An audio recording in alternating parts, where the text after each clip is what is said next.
Você já parou para pensar que o contrato da decoração do seu casamento é o que vai garantir imprevistos e o sucesso da sua festa? Eu sou Graziele Cristine, decoradora de mini wedding, fundadora da Conexão Noivas, e hoje, no quadro Papo sobre Decoração, vamos falar da importância do contrato e quais são as cláusulas que são obrigatórias para garantir o sucesso da sua festa ao final desse vídeo. Então fica com a gente até o final. Antes de falarmos sobre as cláusulas do contrato, é importante a gente dizer que o contrato é uma forma, aliás, ele não é uma formalidade, e sim uma ferramenta que vai garantir a segurança dos noivos e dos prestadores de serviço, tendo tudo especificado ali de forma clara que vai garantir a tranquilidade de vocês, noivos, ao contratarem aquele serviço e ao mesmo tempo daquele prestador de serviço tendo a descrição de tudo que a ele compete ser feito naquele evento. Para os noivos, o contrato garante que, diante de imprevistos, aquele fornecedor encontrará soluções como de acordo no contrato.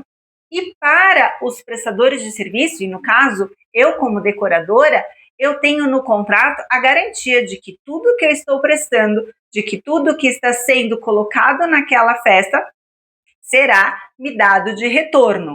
E quando você não tem um contrato bem elaborado, com cláusulas muito objetivas e claras, você começa a criar, nós começamos a ter pequenos problemas pelo o dito e não dito. Então, a gente tem, você disse que ia fazer aquilo, mas não tem nada escrito, não tem nada comprovado. E se a pessoa age de má fé, você fica vendido. A mesma coisa do lado do prestador de serviço que diz para aquele casal, olha, vocês precisam ter esse tipo de documento para me entregar, ou esse tipo de, por exemplo, no caso nosso da decoração, é importante que os noivos falem com o espaço, que abram espaço para o decorador que está lá, então traga aqueles documentos daquele espaço para o decorador, para que ele possa trabalhar. Então é uma via de mão dupla, porque ao mesmo tempo que o contratante tem suas obrigações,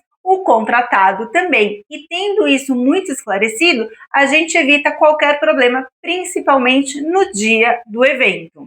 E antes de eu falar para vocês o que vocês têm que avaliar nesse contrato, principalmente referente à decoração, algumas dicas de o que ficar atento, né? O que prestar atenção, estar de uma forma muito clara e que vocês consigam entender isso. Vamos falar primeiro do que é o básico desse contrato, olhando, obviamente, pelo lado da decoração e para os outros fornecedores há um ajuste nesse contrato, principalmente na forma de entrega, né, desse serviço e do escopo dele, mas de uma maneira geral as obrigações dos contratantes e dos contratados são as mesmas.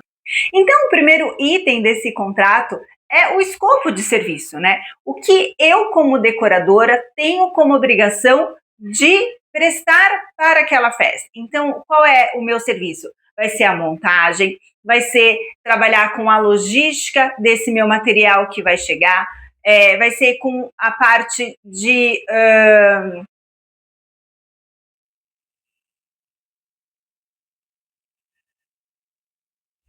vai ser com a parte de decoração da festa, então os elementos decorativos, a cenografia, a iluminação. Quantos dias antes eu vou chegar nessa festa para fazer isso? O espaço comporta a minha decoração, a desmontagem está incluso no meu serviço.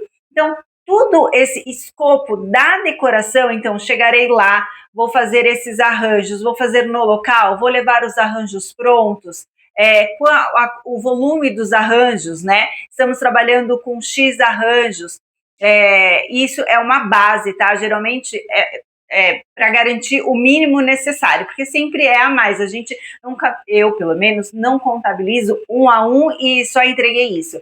É só para a gente ter a segurança do mínimo necessário que aquilo vai ter. Principalmente quando a gente trabalha com flores, as flores sobram e a gente sempre traz mais para aquele ambiente, nunca menos.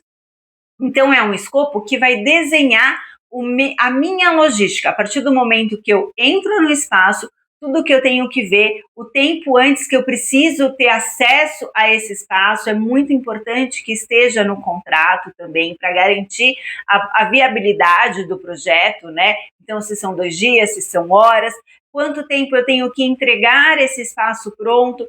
Então, depois que acabou a festa, qual é o tempo que eu tenho para desmontagem ou, no meu caso, qual é o mínimo de tempo que eu preciso para que ocorra essa desmontagem? Ela tem que estar de acordo com a política do espaço. Então, tudo isso faz parte do primeiro item, que é o escopo de serviço. Completando o escopo, a gente tem as responsabilidades, que é o que eu tinha dito anteriormente, mas elas têm que também estarem discriminadas. Então, tanto os noivos têm responsabilidades com o prestador de serviço, quanto o prestador de serviço tem as suas responsabilidades. Então, por exemplo, a minha responsabilidade é estar lá na data, dia e horário combinado com a minha decoração, em que eu vou montar essa decoração. E depois das X horas, eu estarei lá para retirar aquela decoração.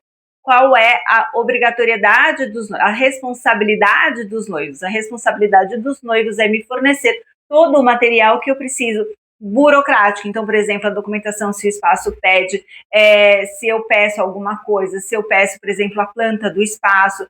Então, tudo isso é a responsabilidade dos noivos, além da responsabilidade do pagamento, que daí a gente vai falar um pouquinho mais para frente, mas que isso é uma responsabilidade dos noivos da forma que for acordado aquele pagamento. O que também precisa estar no contrato e de forma anexada é o orçamento detalhado.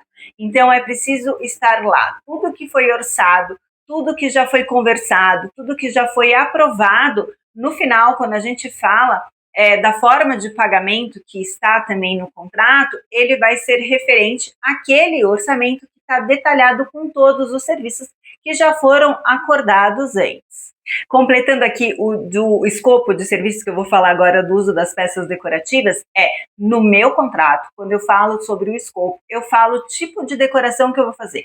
Então, eu falo o que foi acordado com a noiva, que é um estilo X, que a gente vai trabalhar com aqueles elementos decorativos, que as peças são locadas, que as peças são da proprietária, que as peças são da decoradora. Então, tudo isso é deixado de forma muito clara. Às vezes, até o noivo tem peças decorativas daquilo. Então, tudo isso é mapeado dentro do contrato, às vezes de forma anexa ao contrato. Então, a gente coloca, no caso, né, as peças decorativas. Então, as peças que são da decoradora, as peças que são do espaço, as peças que são dos noivos, as peças que são locadas. Então, tudo isso é importante também estar discriminado. Então, no escopo, eu uso o estilo da minha decoração, o que eu estou levando, como é que a gente vai fazer, e aí dentro desse escopo a gente tem anexado o projeto, né? O projeto que a gente fez, que foi aceito pelos noivos, tudo isso tem que estar, pelo menos no meu, anexado ao contrato. E que a gente tem também de importante das peças, porque o que acontece? No caso de dano das peças, de quebra das peças, né, de desaparecimento das peças, infelizmente ainda é uma coisa comum que acaba acontecendo, às vezes não por maldade, às vezes o convidado acha que ali aquela decoração do centro de mesa é lembrancinha, né? Eu posso levar aquele vaso para minha casa, eu posso levar aquele guardanapo que eu gostei tanto para minha casa, eu posso levar o porta-guardanapo para minha casa. Então, às vezes, isso acaba sendo realmente, acontece, né? E quem arca com isso no final são os noivos, né? Quando há um dano, um desaparecimento no momento da festa, é de responsabilidade dos noivos arcarem com isso. Então, isso tem que estar muito, muito claro no contrato de vocês. E é importante que esteja claro o seguinte, que as peças, por exemplo, no meu contrato tem o quê? As peças que sofrem danos no momento da montagem é de responsabilidade da decoradora ou de quem está ali naquele momento da montagem. E as peças que ocorrem dano, furto durante a festa é de responsabilidade dos noivos. E assim como tal, as peças que sofrem danos ou desaparecem na desmontagem é de responsabilidade da equipe de desmontagem.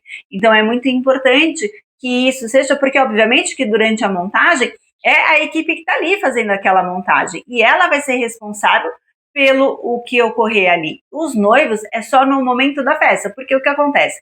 Finalizou a festa, vai a equipe de desmontagem e ali ela vai checar tudo. Ali ela faz aquela vistoria. E naquele momento, se tiver tudo certo, ok. Daqui para frente, o que acontecer é responsabilidade da equipe de desmontagem. Agora, se ela chega na festa e na hora que ela começa a fazer o inventário, que ela começa a fazer o recolhimento de tudo, e ela nota que na conferência dela não está X peça ou a quantidade que foi feita, aí os noivos são notificados, tá? Então, essa clareza dentro do contrato é muito importante.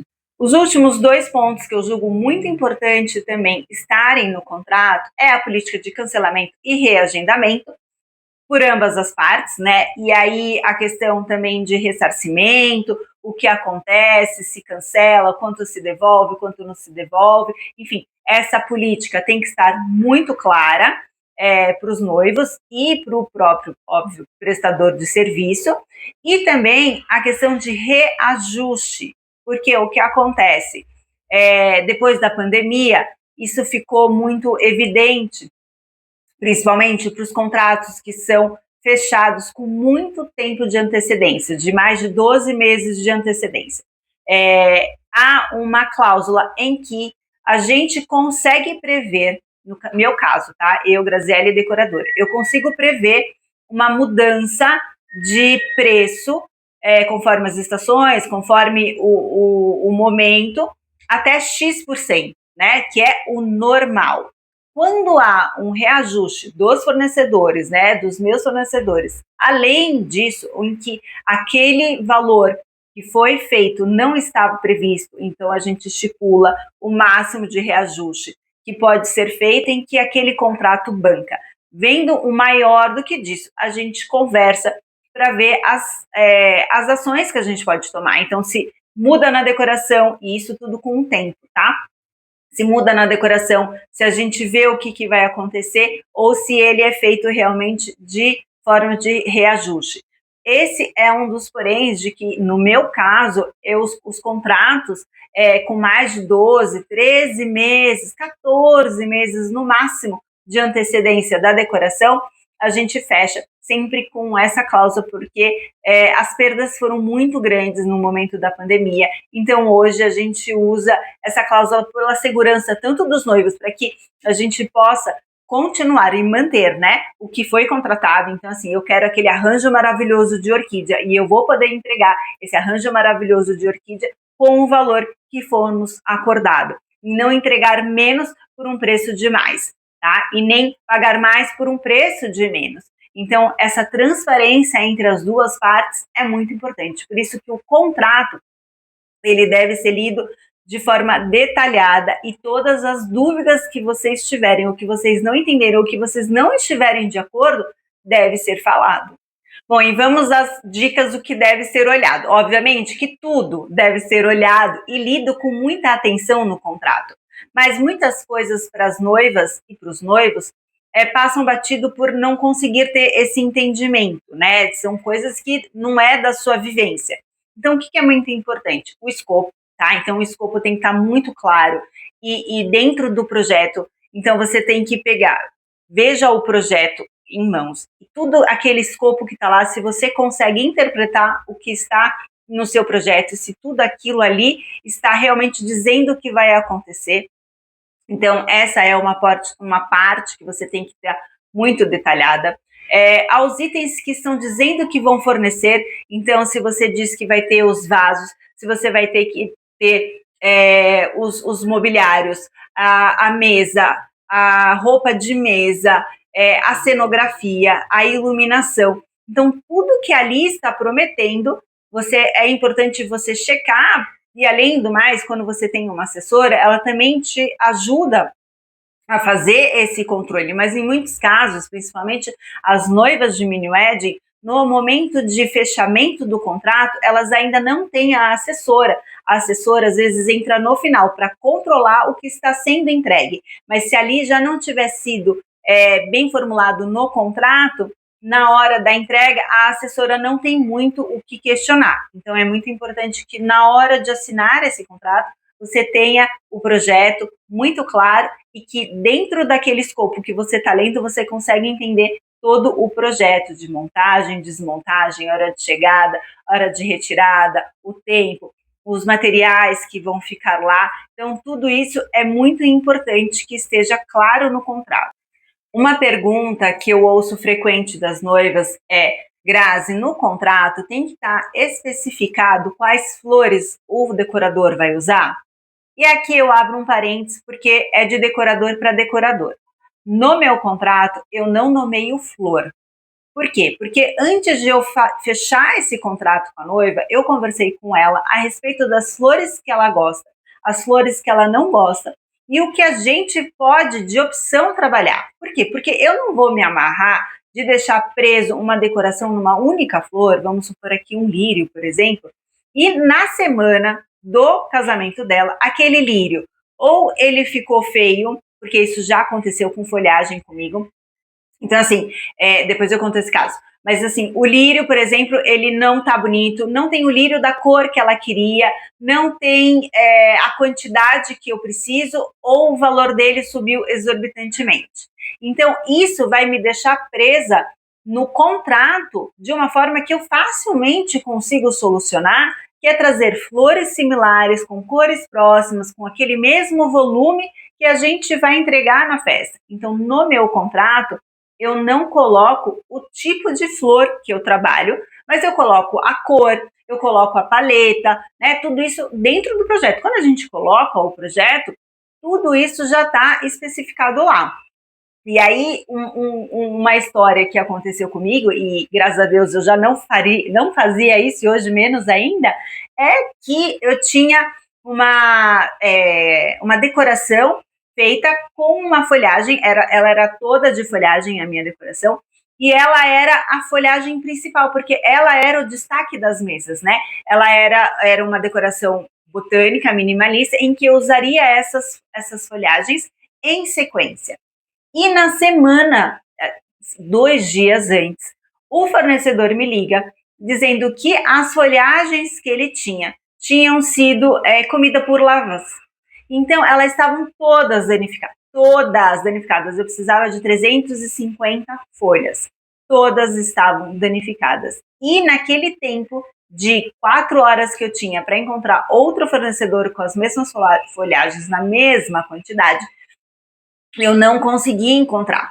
E aí eu tive como solução desse meu mesmo fornecedor uma folhagem muito próxima à que eu ia usar, e aqui eu de quebra eu já falo que o remendo ficou melhor do que a encomenda, porque ficou muito mais bonita. Então a gente usou uma folhagem parecida com a que eu iria, obviamente que eu comuniquei à noiva, depois de ter solucionado a questão, eu avisei ela, falei, olha, essa folhagem a gente teve esse problema, eu estou entrando com essa folhagem, tudo bem para você? Graças a Deus, ela confiou no meu trabalho, que ficou muito lindo. Então, essas questões podem acontecer. E se a gente está presa num contrato, a gente tem as multas, a gente tem a inadimplência, a gente tem uma série de medidas que são tomadas de forma pela lei, né? Então, é por isso que eu, Graziele e Cristine, não me prendo às flores do contrato. Mas vai de decorador para decorador, tá? E antes da gente encaminhar para o final do nosso vídeo, eu quero saber de você, noiva, se você já tinha a noção e a dimensão de todas as cláusulas que deveriam ter no seu contrato. Deixa aqui nos comentários para mim. E para a gente concluir, eu sei que muitos acham que contrato é uma coisa chata de ler, que às vezes eu confio nele, não preciso ter esse contrato, mas o que a gente precisa saber que é o sonho da sua vida. Você batalhou aí 12 meses, você ficou louca, estressada, ansiosa, para que no seu dia tudo aconteça da forma que você sonhou.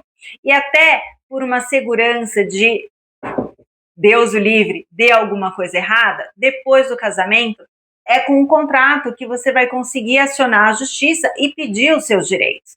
Então, ele, embora chato, às vezes a gente não entende, então peça ajuda, se for necessário, contrate um advogado, para que ele possa te amparar em todos os momentos, principalmente quando vocês fecham os contratos em casas de bufês, que ali já tem um contrato né, com o escopo todo que vai ser detalhado, com um assessor jurídico, que ali já é feito, né, porque é uma empresa, não que dos outros decoradores não sejam, nada disso, mas a questão é que quando você está no espaço, outros serviços ali estão inclusos, né, quando você fecha de fornecedor para fornecedor, aquele fornecedor se compromete com aquele único serviço dele. Quando você está no espaço, são vários serviços que estão naquele contrato, portanto o contrato é maior, o escopo tem que ser mais detalhado de tudo que ali está incluso, tá?